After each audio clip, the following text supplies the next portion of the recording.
We're considering item 9, which is rates relief for properties uninhabitable as a result of storm events. You heard this morning somebody say this is the first of what could be a whole series of these, so just remember you're setting precedents. Financial support for storm impacted Aucklanders. I welcome to the stage Andrew, Duncan and the usual suspects. Good afternoon. This report makes recommendations on setting rates for uninhabitable properties. It also provides an update on relief provided in the second half of last year. And before we move into that, Anna will provide an update on financial support for storm impacted properties and Aucklanders. And after that, I'll go through the recommendations in the report. Anna. Thank you, Andrew, and through the Chair. So the Auckland Council Emergency Relief Funds provided financial support to those that have been experiencing hardship due to the extreme weather events this year. We had some very generous donations to the fund, so we raised $3.7 million in total for that. So that was made up from $1.4 million from central government, $1.1 million from council, which included $1 million specifically for rates relief, and then a further $1.2 million from generous members of the public and corporates. The fund, you will know, was very significantly oversubscribed with around 2,500 applications seeking more than 20 million in total. Just a little bit of context around that 20 million. The top 20 applications requested 7 million alone. These were things like really substantial earthworks and rebuilding of houses and also complete contents replacement, and it's not the fund that can replace that kind of thing. The purpose of the fund is more just to put people back on their feet, so things like fridges and freezers and other household appliances. Food and bedding were also priority items from the fund, and we had a focus on clothing, school uniforms in particular, things for children particularly where the applicant identified as a solo parent. The fund's almost completely paid out. There's just a handful left where we're waiting for banking details from people so that we can pay them, but we have approved all of the applications. In many cases, we hadn't paid out the full amount that was requested, and obviously the higher requested amounts were more likely to have just a proportion of what was being requested paid out to them. Reason for that was we had only limited funding available, so we tried to spread that amount across as many people as possible. And also we tried to pay standard amounts for things like fridges, so if someone asked for $5,000 for a fridge and someone else asked for $1,000, we tried to have a standard amount so it was fair for everyone there. The council had also provided over $1 million in rates relief via the relief fund for the second half of the last rating year, and that went to over 800 uninhabitable properties. There's still unmet need.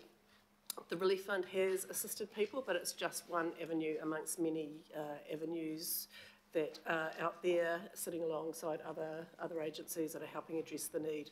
So MACE is now going to give us an overview of the financial support available from others and also what the Recovery Office is going to do to support those affected and is doing. Then he'll pass back to Andrew on the rates remissions, which is the further proposed way for council to support those affected. Thanks, MACE. Kia ora tātou, Your Worship and members. Just to give you an idea of civil defence emergency payments through the extreme weather events, $25.7 million was paid out for essential items. High levels of contribution to Māori and Pacifica populations, but over 104,000 grants provided in that fund.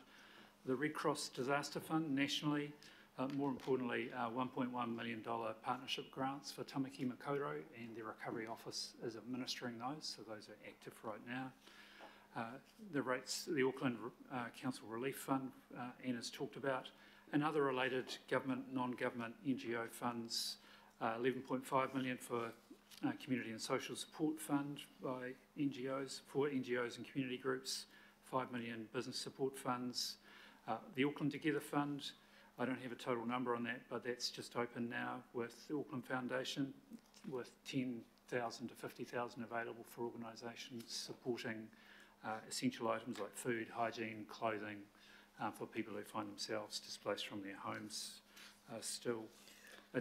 Additionally, this week, MSD has set up a social sector recovery plan, which includes across nationally, of course, but particularly focused on the Hawke's Bay, Tairāwhiti and Tamaki Makaurau, a fund of $20.65 million for such things, targeted funding for community activities, schools and kura, personal support and referral services for those people impacted by land zoning changes or by the storms, particularly also for wellbeing support to volunteers and community workers across the flood-affected regions, so significant funding in that regard. The other announcement that you'll be aware of by the Deputy Prime Minister was around temporary accommodation assistance, and this particularly targets people who have an uninhabitable home and are on rental accommodation. So insurance for temporary accommodation is either at an end or soon to become at an end at the end of August, and you can see the numbers up there in terms of the support on a weekly basis for families and other circumstances as well. So in short, Your Worship, a significant amount of funding available for the community. Thank you.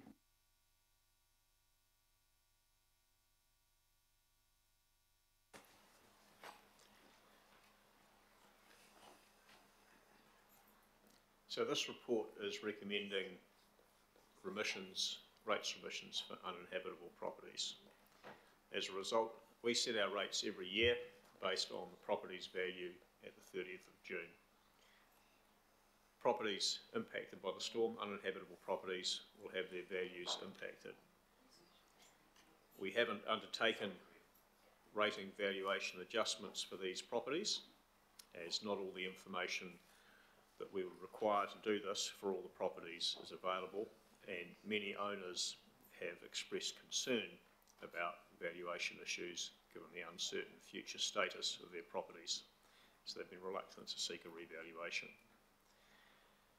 However, as values have clearly been impacted by the storm events, we consider that an adjustment to the rates these properties have to pay should be made. However, because the degree of impact will vary between properties, with some may not be affected a great deal once they've been able to make the repairs, others may well be affected by more than this. Accordingly, we're recommending a 50% remission of rates for these properties that are uninhabitable, and that all the waste rates be remitted. So we take the waste rates off first, and then the remainder of the rates they would only be required to pay 50% via the remission. If properties owners consider that their value's been impacted by more than this, they can approach us and we will undertake a case-by-case assessment using the information we've got available and give them a further remission. I note that owners can still come to the council and seek an interim valuation adjustment if they wish, and we will undertake that. In addition, all properties, these ones and the rest of the city, will be revalued as part of the next general revaluation, which will take effect for the 2025-26 rating year. So our proposal is that this remission be available for the 23-24 and 24-25 years. I'm happy to take any questions.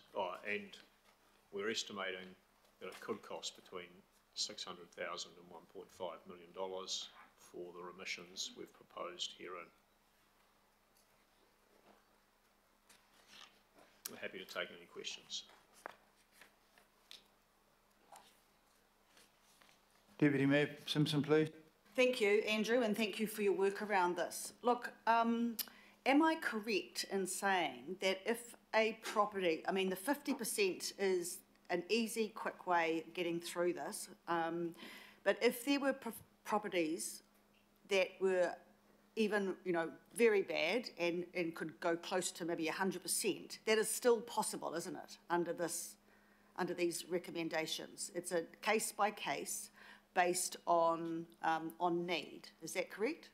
Yes, it is. We would look at the particular circumstances of the property without going to the extent of doing a full valuation, make an assessment and make available a larger remission. Right, and am I also just as correct in saying there may be properties that go below the 50% as well? Yes. Right, great, thank you. I reserve my right to speak, and please put me on the list for that. Thank you.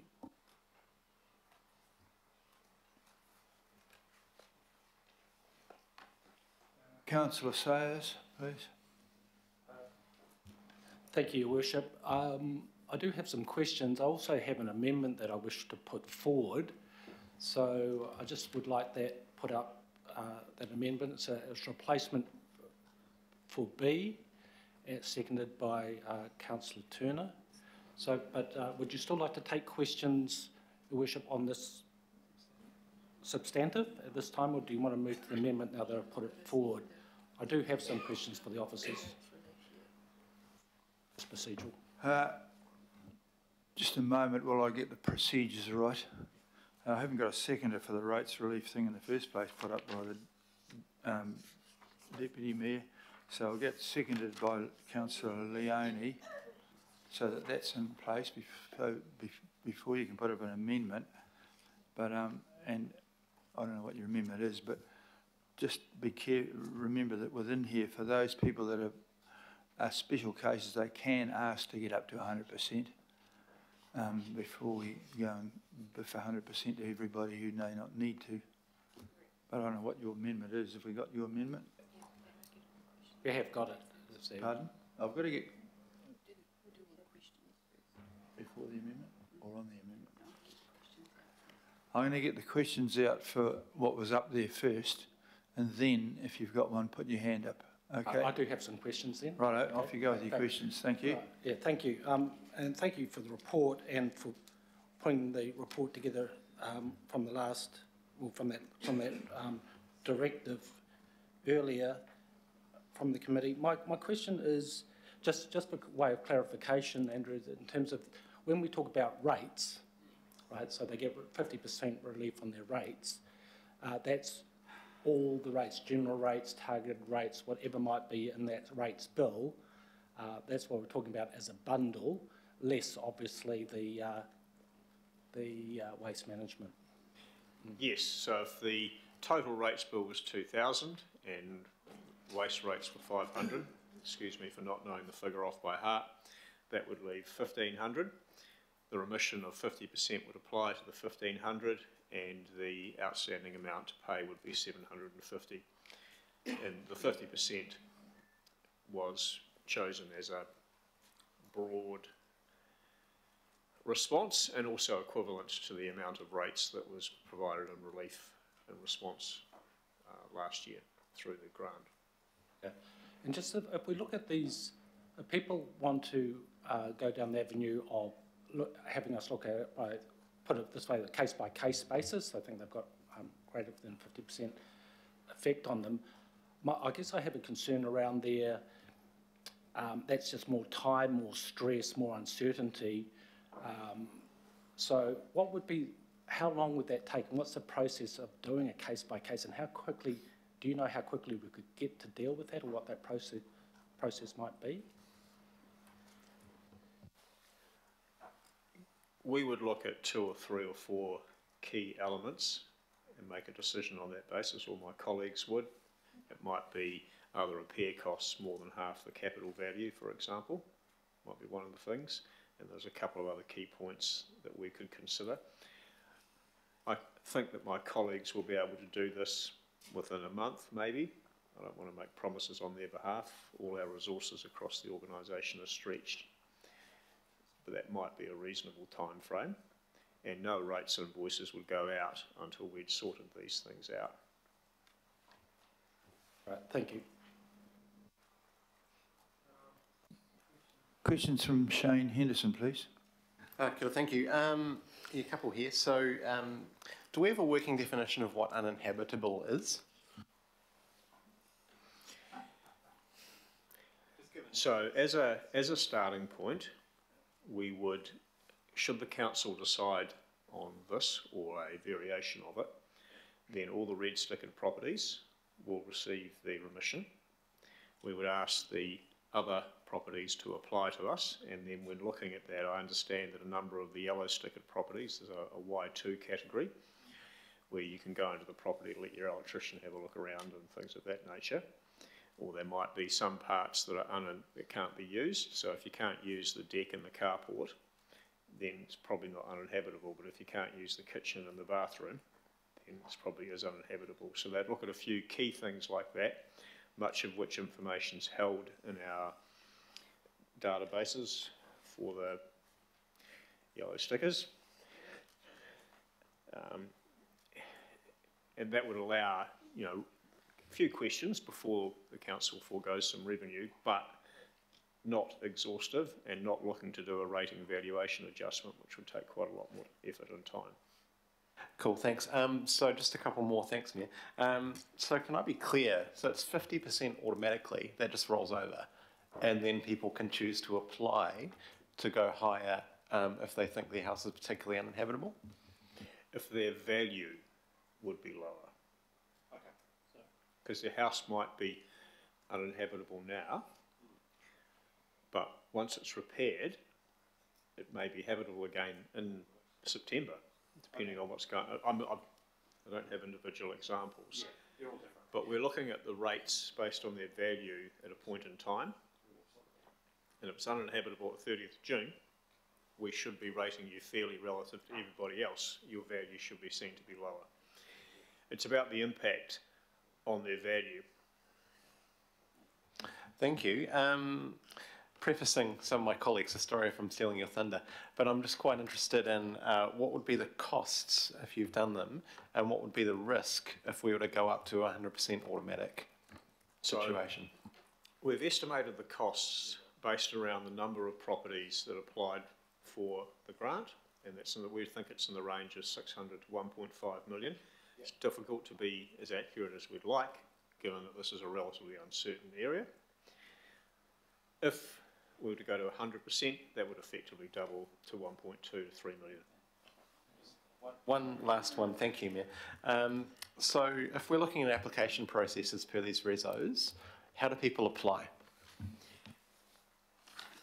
They'll be able to get in touch with our contact centre. It'll be available online or in hard copy if you don't have access to the internet. Thank you. Thanks, Ed. Councillor Ferry, please. Thanks. I've got two questions. The first is just building on the query from my colleague about the uninhabitable. So would an example where people were, say, able to live in part of their house, but a large portion of their house they weren't able to live in, would we potentially count that as uninhabitable whether or not they were living in it? If you see what I mean? So I've heard of an example of a couple with 3 children living in their lounge. The bedrooms they can't live in at all. I personally would find that uninhabitable with my 3 children. They must all get on a lot better than I do with mine. But would we consider something like that uninhabitable? What would be the way we would treat something like that?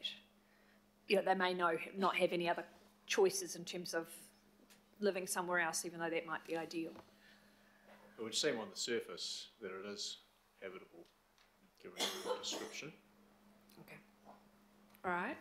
And then my next question was, and you sort of mentioned this in passing, Andrew, in relation to the 50%. So the 50%, choosing 50% is kind of a consistency issue, is it, with past decisions? Is that, that's the sense I got? Because we don't have the specific information, and because our valuers advise that it's likely that the values will be a range as to how much properties have been affected, we don't have an arithmetic basis. So we went with 50%, and it also aligns with the level of the relief grants that were provided. There isn't a perfect answer to this. Yeah, okay. And I think the other element is, though, excuse me, no, that's fine. that given that there'll be a variation in the impact on values, wanting to rate them fairly relative to the rest, both from their perspective relative to the rest of the city, but the rest of the city relative to them. So we've looked at this from a rating perspective, and in that context it seemed that 50 was a reasonable point in the circumstances. Thank you. Yeah, I mean, I think I'm comfortable with 50 given the ability for people to apply for more, but appreciate that. Thank you.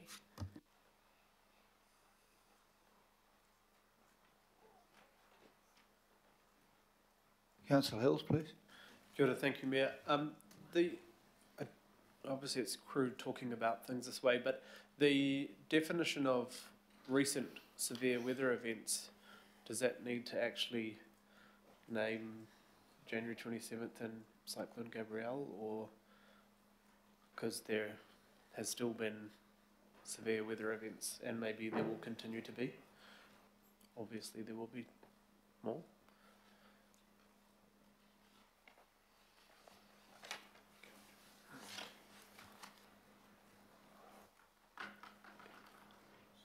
Given the context, I think it could be refined to refer to the first half of the 2023 calendar year. Okay. Although recent's obviously in the context of the timing of this decision as well, so it's looking backwards from this point, which for these properties, what you're looking at is what had happened with in January, etc. Maybe if you just put in between dates or something, just, yeah, because there are and have been plenty of, unfortunately, severe weather events recently. As a result of severe weather events in the first half of 2023. Okay. Is that okay, Sandra?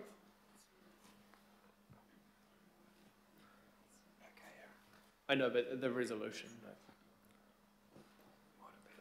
The other question I have is the reason you put the 50% and the way you're doing it, is that because there is plenty of land that we charge rates on that is uninhabitable or can't be built on, or does that put us in risk of those being questioned? Is this why you put it in this way, that you can assess them? Because I'd imagine there's lots of land that cannot be, or maybe used to, leaky houses that have burnt down or things. So the direction was to look at uninhabitable properties. That was the direction the direction was in relation to the storm events in the first half of this year, and it was for uninhabitable properties. So I've looked at it in that context only.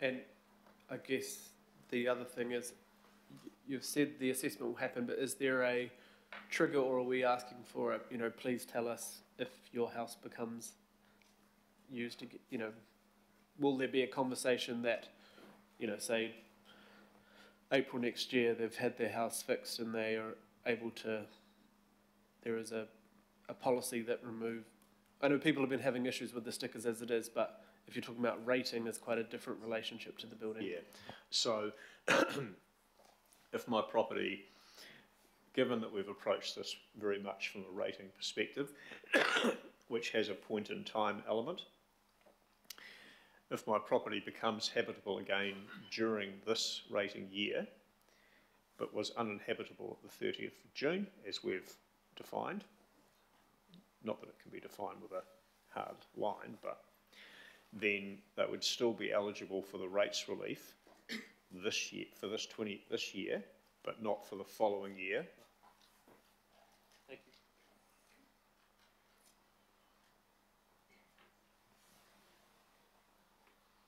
you. Councillor Walker, please. Just got a question around that mechanism. I'm just trying to remember the name of it, but it's the mechanism that you can use to effectively defer the rate, but the rate still accumulates and it's a charge on the property. What's the name of that, Andrew? It's the rates postponement scheme. The rates postponement scheme. So my question around that is, one, have we considered that? And in particular, part of the rationale around that might be a circumstance where you can't build on the property, so it's no good, and the owner is going to be looking for a buyout from government, council, or the like. But in the meantime, they don't want to be bankrupted or the like, simply because they can't meet a payment. Is a mechanism like that possible to add to the mix? They could apply for our current rates postponement scheme, and we could put that in. So that's open to everyone. I understand. In addition, if the property can't be built on, that will be one of the factors that my colleagues, I've now remembered that my colleagues would consider in looking at whether they would qualify for more than a 50% remission. So are we going to actively promote these various options? Because as much and all as we might be aware of them, they're not necessarily aware of them. I'm pretty sure that in the draft communications produced in the event that this was adopted, that is referred to at the end as being something that we've got available, and a reminder that we have available for these parties. Yeah.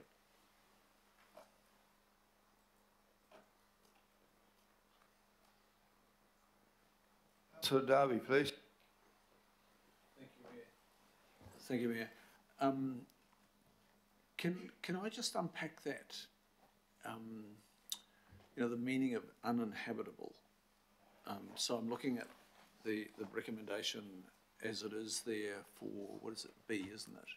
Uninhabitable as a result of recent severe weather. Well, I'll go back to the question and maybe just unpack a little bit more the question of Councillor Hill's. Currently it's related to the recent extreme weather.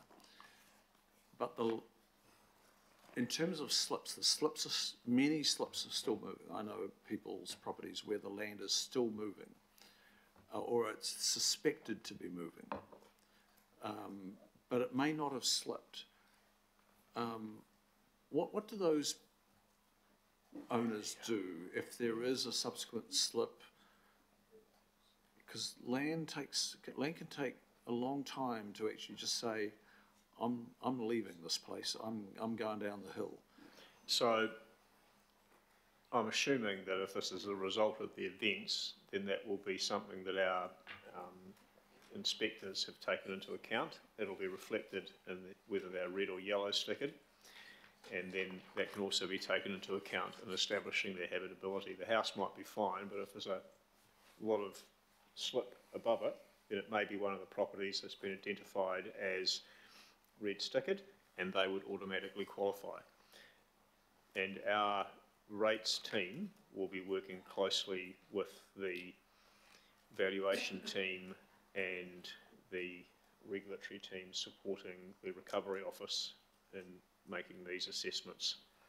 And they've already begun to work together to talk through how they will manage that. So there's going to be some reasonable room, but there's not going to be obfuscation by council in any way, pushing back on, no, your slip's not related to the recent events. It's yesterday. So the direction we had to report on was just in relation to the recent weather events. Now, if the slip is, as you've referred to, is just something that's continuing on from the recent weather events and may not have fully moved, it will be captured within the work that our regulatory team have done. If it's an event outside of that, it's not covered. So if it was something separate from the specification here, then it hasn't been covered in our advice. If we were to advise on acts of God in a wider sense, then we would need to come back to you. Okay, and the definition of uninhabitable, I know some people who would just say, oh, this is uninhabitable, because their standard of living is this, whereas there are others across Auckland who are desperate to just have any place.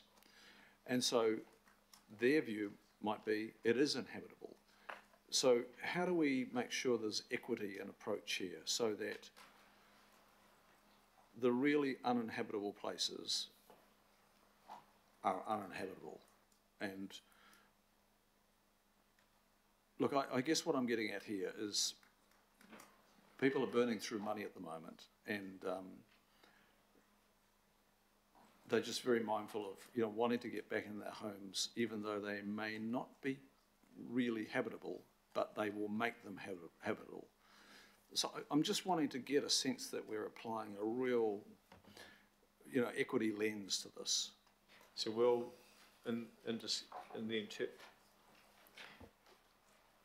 this is probably not something that you can draw 100% hard line on.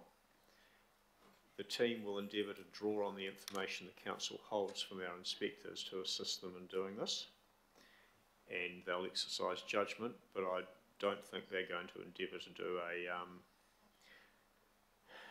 something over the top in terms of their investigations to enable us to do it fairly and quickly. But okay, no one's going to be able to draw a 100% hard line on it. But we do have a lot of information from our inspectors that will support them doing this as fairly as they can.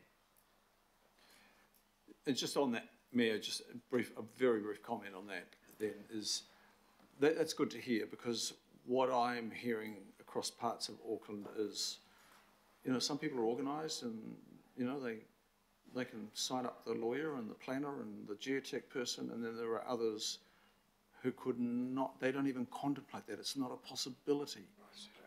They've just got to keep doing their 2.5 jobs. So I think we just need to really be mindful of the predicament of some people being vastly removed from the predicament of others. There are some pretty good drivers in the information that the regulatory team hold that will help that should help deal with most of the inquiries. There will be some trickier ones, but we want to keep it as straightforward as we can and drive off the regulatory information, obviously checking that it's the most up-to-date stuff and that it relates to the 30th of June. Okay, I'll just get the Chief Executive to sum up that. Oh, then Councillor Lee, oh, then Councillor Ferry. I was just going to emphasise the points Andrew's made. Look, this is not going to be perfect, but we take, I understand totally some of those scenarios we've got. We're going to have to apply a bit of common sense, bit of discretion around this to make sure that that equity lens is put on these situations, Councillor. So we'll debrief after this and make sure that the processes we put in place take account of that properly. Councillor Lee, please. I support the direction. I support the council taking a fair, if not compassionate, approach to those badly affected Aucklanders. But I am concerned when it comes to the assurances about revaluations that this be timely. I understand that there is considerable dysfunction in our valuation effort and had been going on for some months. I don't think councillors know much about it, but can we be assured that this problem will be sorted and that the significant backlog of valuations is going to be tackled so that these people in particular get their properties valued and come out with something that's fair, if not compassionate for them? So this is not a valuation process. The valuation objections management is proceeding. I understand they'll be, because of the volume, they'll working through it by Christmas. That if these properties come forward and seek an adjustment to their rating valuation, they'll be addressed as quickly as we can. Only one has come through so far, and they sought a valuation increase or something to that end to get their valuation prior to the events correct. Councillor Ferry, please. Thanks. Sorry to have a second whack at questions. I'm just trying to get this really clear before we get to voting, especially with an amendment in the wind. And I kind of wish we'd workshop this, and I understand why we probably haven't because of the timing, but I think that in hindsight probably would have been valuable to have workshopped this. So can I just clarify? So uninhabitability, which we've had a bit of a conversation about whether that, you know, the pros and cons of that as a measure. Uninhabitable for me might be quite different from uninhabitable for Desley, not to pick on you in particular, but so uninhabitable is the trigger for you can apply, and we're going to assume the 50% unless you object to the 50% and say you want more, in which case we will look at the actual value. Have I got that right? Because I've sort of heard some different things. So there's two steps there. Yeah, thanks. Someone may say, we feel our value's been affected more, we'd like a greater emission, and we will look at 2 or 3 key factors and anything else they bring to our attention to establish if we should give them more. And that might be that the repair costs are more than half of the capital value, or that the land has been said you can no longer build on it, for example, or it would lower its value and rates further. The second step is to do a full rating valuation adjustment, which is a much more rigorous process and would take more time. So there's 2 steps there. That would have to be requested separately, and our valuation team would, as I said in my answer to Councillor Lee, look at doing that. This is a simpler exercise, looking at 2 or 3 key factors and adjusting their rates for this year and potentially the next if they remain uninhabitable. And so as we go through the categorisation process, there's a possibility that in some cases there will be a buyback of some of these uninhabitable properties as well. Is that correct?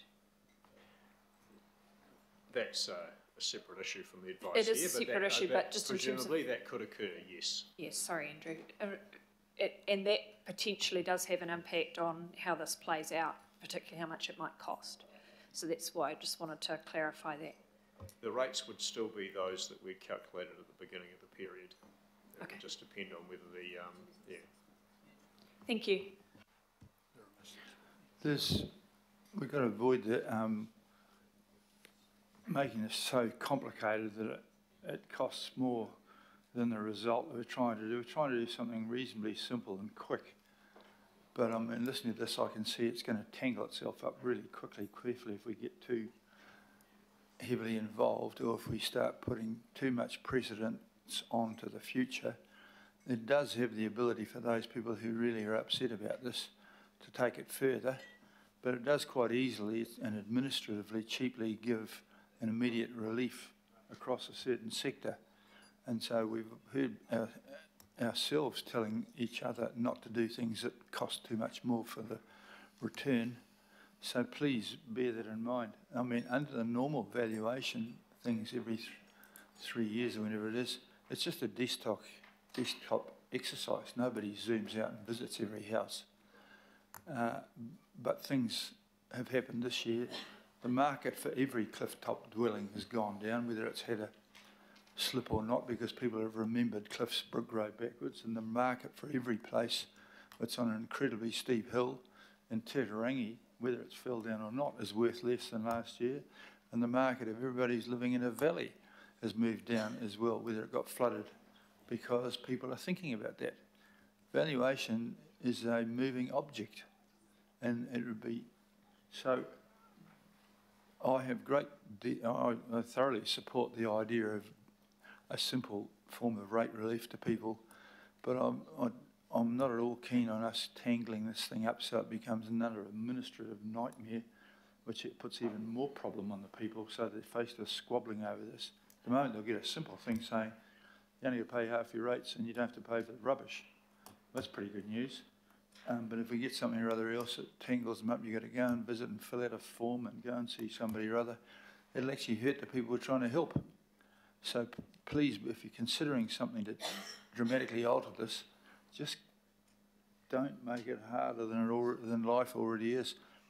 These things have been some of the things that have definitely been considered by my colleagues who will be administering this, to keep it as simple as possible and to have a few key things to look at that make it straightforward and can be done from a desktop.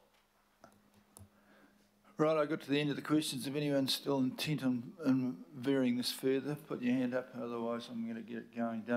Councillor Turner is representing the landslides of Titirangi. I'm just aware of the amendment coming in, so it's the amendment that I see as having an effect to some of the things we're talking about here, so I suppose I need to wait for that. Councillor Sayers, you want to put your amendment up, because then we'll know what we're talking about, because we're talking about something we don't know what we're talking about yet. Yeah, we're not even sure if you've actually, so what are you going to do here? Yeah, so all I'm doing is I'm very supportive of the paper, Your Worship. I'm very supportive of all the content, all the questions have been very relevant going through. I'm making a tweak more than anything and trying to make it less administrative, because I'm suggesting a 100% relief rather than just the 50%. So that's the amendment, and I'm happy to speak to it further. Well, it's your amendment. Away you go, mate. You Cool. got that right. All right. Try and persuade us. Yeah, okay, very good. Well, look, the first thing is, you know, if you go down the 100% route, it should be cheaper for us administratively, because we'd have to go into that case-by-case basis and go through that bureaucracy process, which is obviously staff costs, and we're already a stressed organisation. So there's one tick box ticked straight away. The paper is about presenting to us as councillors all the facts, and Andrew's done a great job on that. I'm sure he's happy to field some more questions from us as well. But I want to put up this amendment for the opportunity for us for debate, because I did have the opportunity to talk to the author of the paper, and you know, he was quite clear and very helpful, saying, look, Greg, I put up the facts, it's up to you to make those political decisions, and certainly item B is one that we should debate and either support or not support. So it gives us the opportunity, the amendment. I've put the amendment forward up primarily as a point of principle, to do the right thing. I get why we've been recommended the 50%. I'm sure we all do. I understand that argument.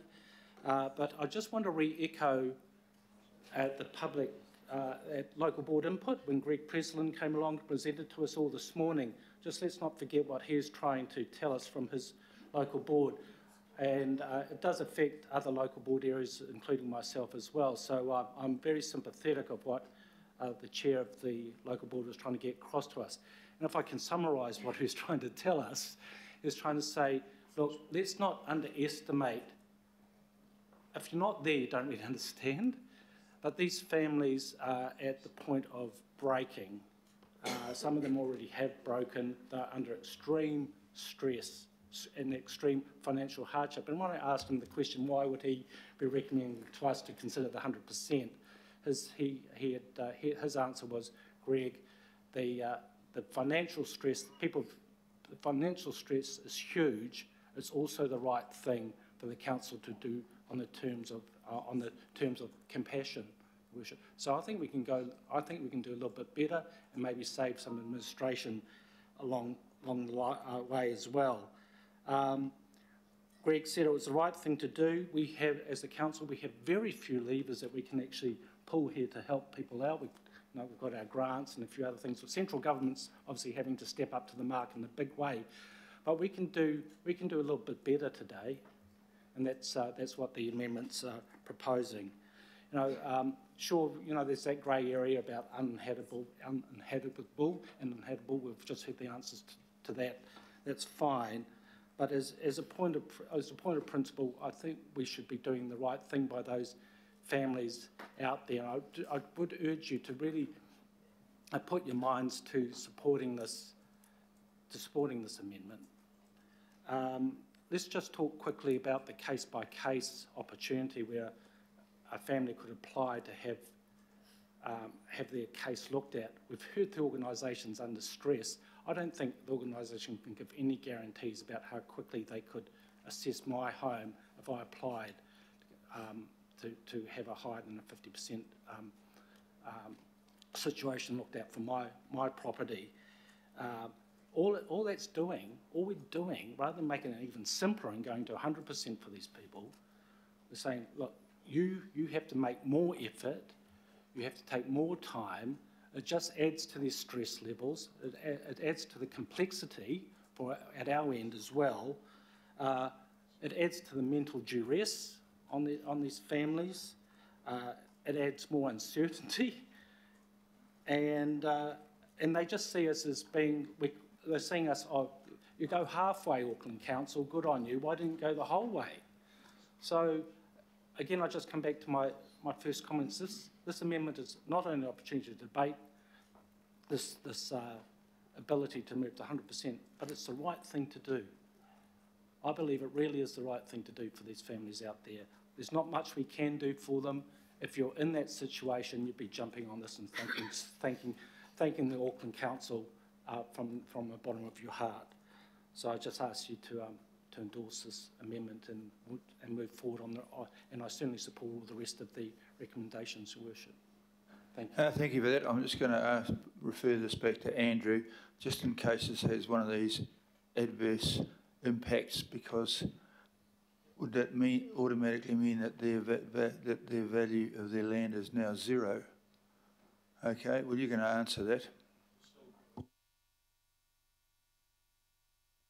It'll just be a remission, and my note before was to say that if this were to proceed, you would get rid of recommendations A and C, as they wouldn't be required. Just a technical note. I think it's pretty plain. I'm going to put, unless you absolutely desperately need to explain something which is plainly obvious to even all of us, I'm going to put the amendment first of all. It's been proposed and seconded. So are we going to accept the amendment and then we'll go back to the original thing? And I'd like to do it by division. I don't think you might need a division just yet. We'll just see if I can get away without a division if that's Well, I think it's too late once you call it. Worship can't go back and do a division. Yeah. Yeah, I think we better. Okay, righto, let's have a division. I thought we might just about got that over, mate. Still can by division, mate. We can still.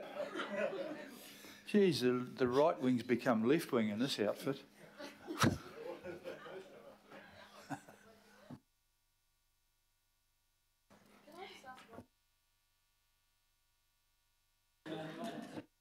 Please, no. Councillors, you're voting on the amendment. Councillor Baker. For. Councillor Bartley.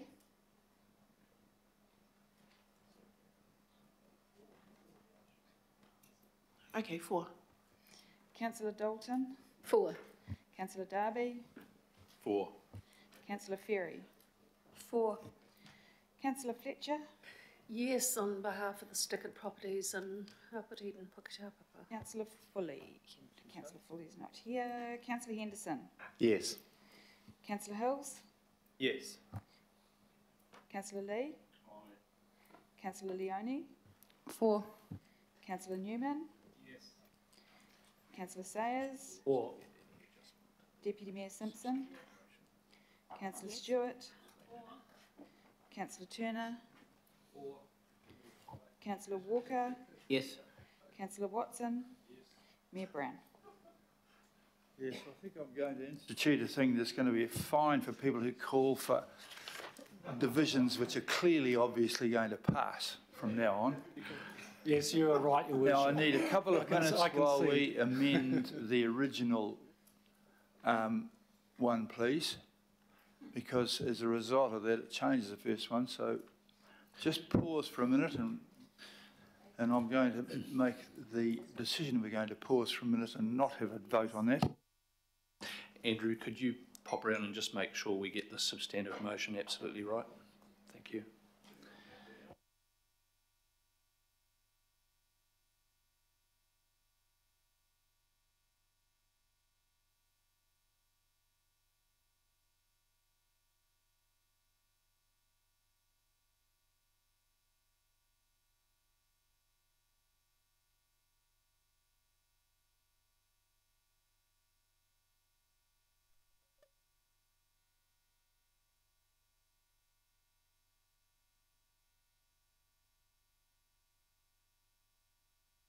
Righto. I'm going to return to the original, which has been amended somewhere or other, and it'll be pop up in front of you on the screen in a moment, please.